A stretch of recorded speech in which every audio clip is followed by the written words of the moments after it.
এক এলাকার গোটা এলাকার মানুষ বোকা, কি মাথায় নাই কিচ্ছু। ওই এলাকার এক বেড়া উঠছে খেজুর গাছের মাথায়। খেজুর গাছের মাথায় ওটা কিন্তু সহজ, সহজ মানে নামার তুলনায় সহজ। বেড়ায় উঠতে আর নামতে পারে না, খালি বয়ে কেউ কেউ করতেছে। এলাকার মানুষও বোকা, তো নামানোর কোনো ব্যবস্থা পায় না। এই উদাহরণটা মুফতি তাকি ওসমানী দামাত বারাকাতুহুল আলিয়া দিয়েছেন। এখন কি করা, এই বেড়ারে কেমনে নামাই? তো একজন কয়, আমাদের পাশের এলাকার মানুষগুলো এত চালাক, ওইখান থেকে একজন রে ভাড়া করে আনো। আচ্ছা বলেন তো, বোকা এলাকার পাশের এলাকা যদি চালাক হয়, কত রইব? বেশি না কম? জিরোর পাশের সংখ্যা কত, 1 না 9? তো বোকা এলাকার পাশের সংখ্যা তো একই হইব, 9 তো আর হইব না বুদ্ধিতে। বুঝেন নাই কথা? তো পাশের এলাকার এক বুদ্ধিমানকে ভাড়া করে আনছে খেজুর গাছের মাথার থেকে ওই বোকারে নামাইতে। বেড়ায় তো আয়া এমন একটা পাট লইছে, কবি এটা নামানো কোনো ব্যাপার?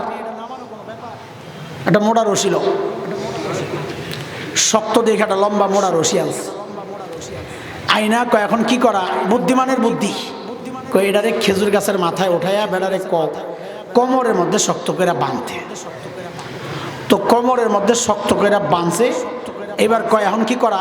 আমি কইলে সবাই একসাথে টান দিবা। তো যেই কইছে একসাথে সবাই দিছে টান। আয় আল্লাহ, পইরাই গেছে মইরা। ওই যে ইন্দুরের ওষুধ বেছে, জায়গায় খায় জায়গায় ব্রেক হয়ে গেছে।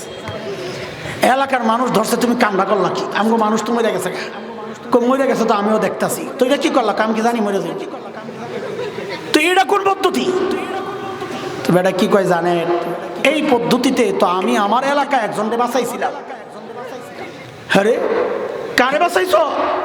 আমার এলাকায় এক বেটা কুয়ায় পড়ে গেছিল। কোন জায়গায়? কথা বলে না, কোন জায়গায়? হ্যাঁ তো কোমরে রশ্মি বেঁধে করে সবাই টেনে উড়ে গেছে। হযরত মুফতি তাকি ওসমানী বলেন, আরে ভাই শোনো, কুয়ায় পড়া মানুষের মুক্তির রাস্তা হবে একরকম, উপরে থাকা ব্যক্তির মুক্তির রাস্তা হবে আরেক রকম। তোমারে আল্লাহ ইজ্জত দিয়েছেন ইমানের দৌলত দিয়া, আল্লাহ তোমারে উঁচু বানাইছেন। হ্যাঁ, আল্লাহ ইয়ারফাইল্লাহুল্লাযীনা আমানু মিনকুম, আল্লাহ যারা ঈমান দিবেন তার মর্যাদা উপরে। তোমার উন্নতির রাস্তা হবে একটা, তোমার বাঁচার পদ্ধতি হবে একটা। ওই কুয়ায় পড়ে যাওয়া, জাহান্নামের গহ্বরে পড়ে যাওয়া, ওই অমুসলিমদের উন্নতির রাস্তা হবে আরেকটা। তুমি যদি তার রাস্তা নিজের উন্নতির জন্য, বাঁচার জন্য গ্রহণ করো, তো তোমার পয়রা মরা ছাড়া আর কোনো